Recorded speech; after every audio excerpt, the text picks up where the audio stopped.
சீனா வாடத்தங்க சாப்பிடலாம் டைம் ஆச்சு. வரமா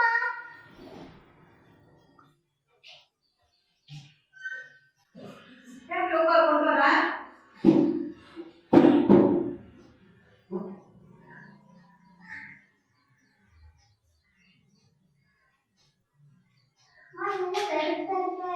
இது வந்து பருப்பு உளுந்து அப்படியே தோல் போட்டு அரைச்சி வச்சுட்டாங்க. இதுலதான் சத்து ஜாஸ்தி. சாப்பிட்டு பாரு, நல்லா இருக்கும். சாப்பிட்டாங்க.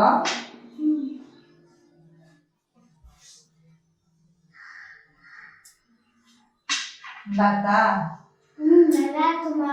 இதுதான் தங்க ஒரிஜினல் இட்லி.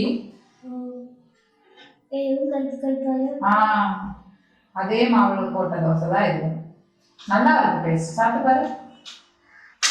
கருப்பு தோல் எல்லாம் வெளியே தெரியுது பத்தியா தங்கம். இதுதான் வந்து ஒரிஜினல் உளுந்து மாவு. இந்த வெள்ளை வெள்ளையா இருக்கிறது, அந்த வெள்ளை உளுந்தெல்லாம் போட்டு அரைக்கிறதெல்லாம் வந்து சத்து கொடுக்காது. இது நீ கேர்ள் வீட் இல்லையா, இடுப்பு எலும்பு எல்லா எலும்புக்கெல்லாம் நல்லா பலம் கொடுக்கறது இந்த உளுந்து தான். கடைகள்லாம் பார்த்தா நல்லா வெள்ளையா சோடா உப்பாது இது போட்டு தான் செய்வாங்க. அதெல்லாம் நம்ம சாப்பிடக்கூடாது. உடம்புக்கு நல்லதும் இல்லை.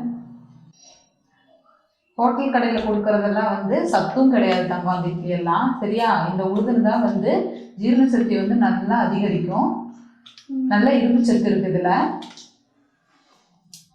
இட்லிங்கிற பேர் எப்படி வந்தது தெரியுமா தங்கம்? முதல்ல வந்து இட்ட அவின்னு தான் சொல்லுவாங்க. அதுதான் கடைசியில இட்லிங்கிற பேரா ஆயிடுச்சு.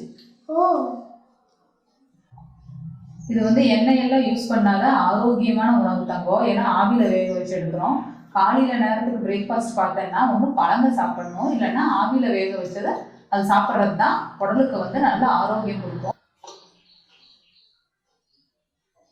நம்ம எல்லாம் மாவு வந்து வீட்லயே அரைச்சிக்கிறதா தங்கம் நல்லது. கடையிலலாம் பார்த்தீங்கன்னா இந்த பேக்கெட்ல போட்டு விற்பாங்க. அது இந்த பிளாஸ்டிக் கவர்ல இருக்கும். அதுவும் இல்லாமல் மாவு வந்து அரைப்பாங்களே ஒழிய அந்த கல்லை வந்து கழுவவே மாட்டாங்க. நம்ம ஒரு வாட்டி அரைச்சோம்னா அதை நல்லா கழுவிட்டு வெயிலில் வைக்கிறோமோ இல்லை நல்லா கழுவிட்டு காய வச்சுட்டு அதை யூஸ் பண்ணணும். கடையில் அப்புறம் பார்த்தீங்கன்னா மாவுல சோடா உப்பு நிறைய அள்ளி போட்டு கொடுப்பாங்க.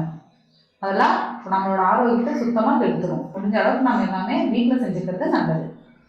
காலையில் வந்து ஒரு மனுஷனுக்கு தேவையான எல்லா சத்துமே வந்து இட்லியில் இருக்குதாங்க. அப்போ அம்மா டெய்லி வந்து இட்லி கொடுக்கும்போது என்னம்மா டெய்லி இட்லியா அப்படின்லாம் கேட்காது சரியா. நம்ம ஹெல்த்தியானதான் சாப்பிடுவோம். 1 வயசு குழந்தைகள் இருக்குதாங்கோ, 90 வயசுக்கு மேலே இருக்கிற பாட்டி தாத்தா வரைக்கும் எல்லாருமே இட்லி எடுத்துக்கலாம். இப்போ எதுவும் உடம்பு சரியில்லை அப்படின்னா கூட ஹாஸ்பிட்டலில் போனால் கூட இட்லி கொடுக்குன்னு தான் சொல்லுவாங்க. அது ஏன்னா வந்து அதுதான் ஆரோக்கியமாக இருக்கும். இட்லி வந்து தங்கம் எல்லாருமே வந்து சாப்பிடக்கூடியது. அது வந்து நம்ம வெள்ளையா இருக்கணும், நல்லா கலரா அட்ராக்ஷனா இருக்கணும் அப்படின்லாம் பார்க்கக்கூடாது. இதுதான் வந்து ஒரிஜினல் இட்லி சரியா. ஹெல்த்தியானது. ஸோ இந்த மாதிரி தான் நம்ம செஞ்சு எப்பவுமே சாப்பிடணும். இட்லியோட நன்மைகள் எல்லாம் தெரிஞ்சுட்டியா நீ? எல்லாம் சாப்பிட வேலை இருக்கு.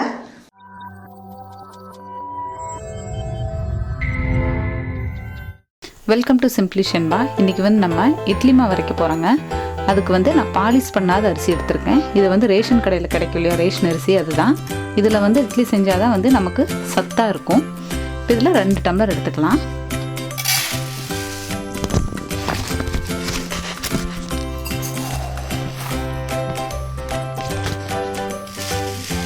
ரெண்டு டம்ளர் எடுத்திருக்கேன். இது கூட வந்து பச்சரிசியும் 1 டம்ளர் ஆட் பண்ணிக்கலாம்.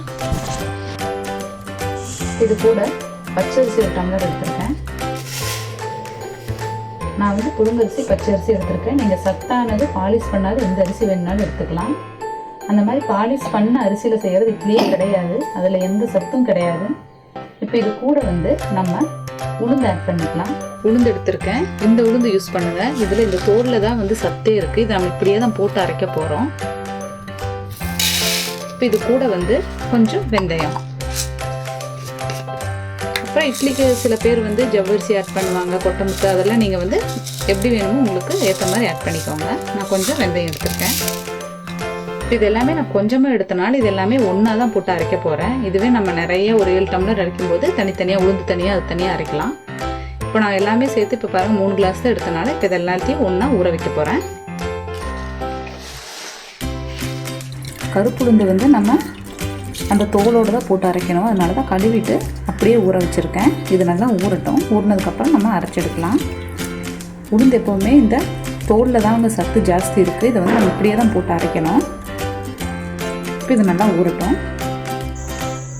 இப்போ பாருங்கள், நம்ம வந்து மாவு அரைச்சி எடுத்தாச்சு. இதுதான் வந்து கருப்புளுந்து போட்டு ஒரிஜினல் இட்லி மாவு. இது வந்து நம்ம இப்போ அரைச்சி எடுத்துருக்கோம்.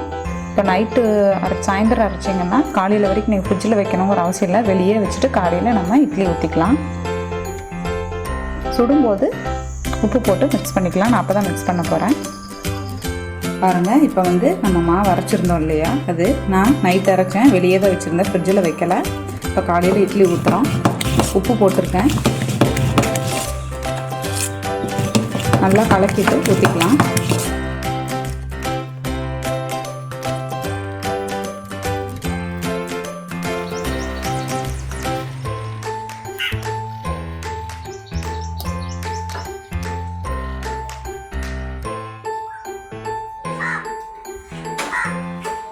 மாவெல்லாம் எப்போவுமே ஒரு நாளைக்கு 2 நாளைக்கு அளவாக வைங்க. சும்மா ஆட்டி 1 வாரம் 5 நாள் அப்படி ஃப்ரிட்ஜில் வைக்கிறதெல்லாம் வேண்டாம். அதெல்லாம் உடம்புக்கும் நல்லது கிடையாது.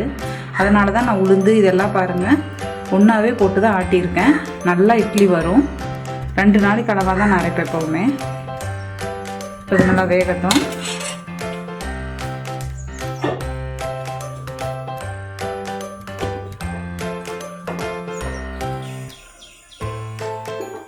இப்போ இட்லி வெந்திருக்குங்க, நம்ம பார்க்கலாம். பாருங்கள், நல்லா வெந்துருச்சு. இதை வந்து நம்ம வேற ஒரு தட்டுக்கு மாற்றிக்கலாம்.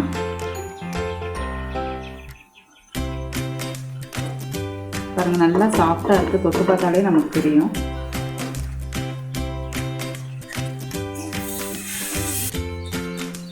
பாருங்கள், இட்லி எவ்வளோ சாஃப்டாக இருக்குன்னு. நமக்கு டிஃப்ரென்ஸே தெரியாது, அவ்வளோ நல்லா இருக்கும்.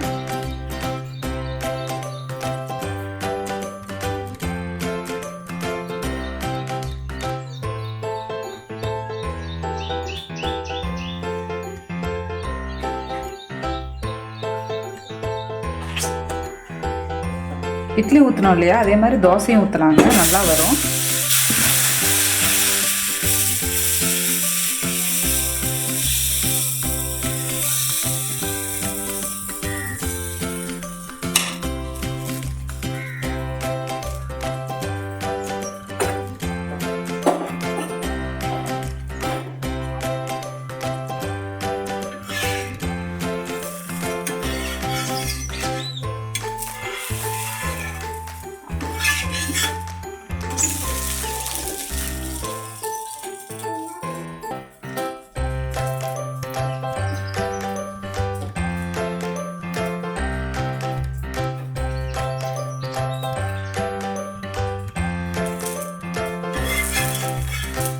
பாருங்கள், சாதா தோசை ஊற்றுவோம் இல்லையா, அதே மாதிரி தான் இருக்குது.